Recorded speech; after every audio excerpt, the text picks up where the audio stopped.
think a lot of adults struggle with math because, to be honest, we were taught the same way. We weren't taught to use our eyes. Again, math is a form of art. We weren't taught to rely on something we were probably really good at. I mean, I can sit with adults and tell them, they're like, I can never remember 9 times 3 or whatever. And I'll be like, okay, why don't you use your eyes instead of your memory? Because that's the whole point, is you can't remember, right? Well, let's try a different strategy. And when you take them to their eyes, again, I can ask you, what's 10 times 3? Boom, 30. Oh, yeah, 9 times 3 is just 1 less 3. See that? Boom.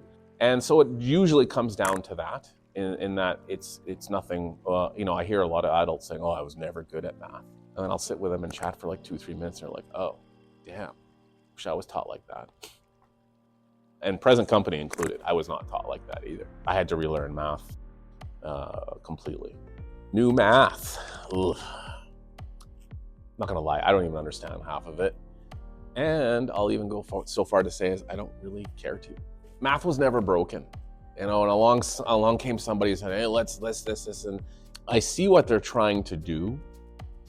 And again, it goes back to this philosophy of we're trying to ice a cake without the cake. You ever seen a video online of like someone's doing a question and it's a split screen and one teacher's teaching it one way and the other teacher is teaching it the old school way?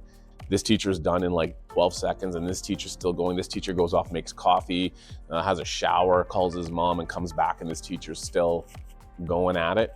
I'm not gonna jump into that space and offer much insight other than if we're gonna ice a cake, awesome. But can we focus on the cake first and then try and bring in all these cool new tricks and new this and new that? Because it's not serving anybody. And we have a lot of data to show that it's not serving anyone. I can ask a child in grade 5, for example, what's 7 plus 7? She'll probably tell me 14, and that's the right answer. A minute later, I can ask that same child, what's 7 plus 8? You know what she's gonna do? 8, 9, 10, 11, 12, 13, 14, 15. Why is she doing that? Is she wrong?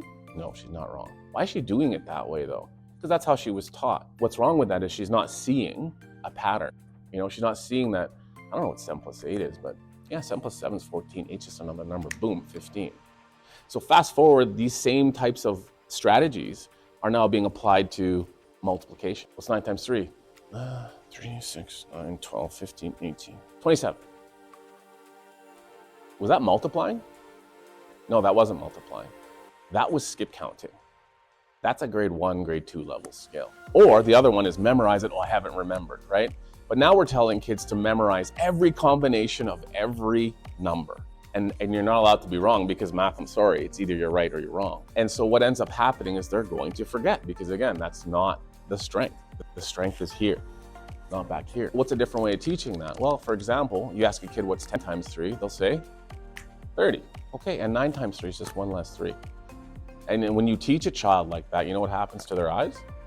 They open because they saw something, right? And once you see something, that's it. Like I see you in front of me right now, you see me. I'm sorry, you can't unsee this. If someone was to tell you, Ash is wearing a silly looking shirt and a this and a that, and he's got glasses, and go find him in the mall, are you gonna remember all of that? Are you gonna be able to find me? And that's why we see such great success here is we're not teaching them how to rely on something they're not good at. We're teaching them how to rely on something they are good at. And once they see it, those eyes open, that's it. It's like it's tattooed in their head.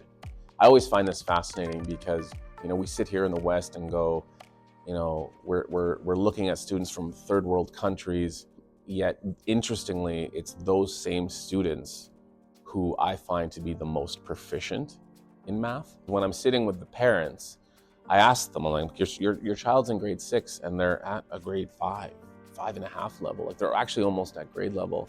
What are you worried about? And they're very honest and they're very blunt, and I get it. I already knew the answer before I even asked it, but I just need to hear it from them first. And the answer is always the same. It's, we're worried because we see what's happening. My child didn't finish the race, yet they got a gold medal. That's strange to us. Not only is it strange to them, they're correct, especially in math. Because like I said, again, you can't just tell someone good enough, see you next topic or see you next year.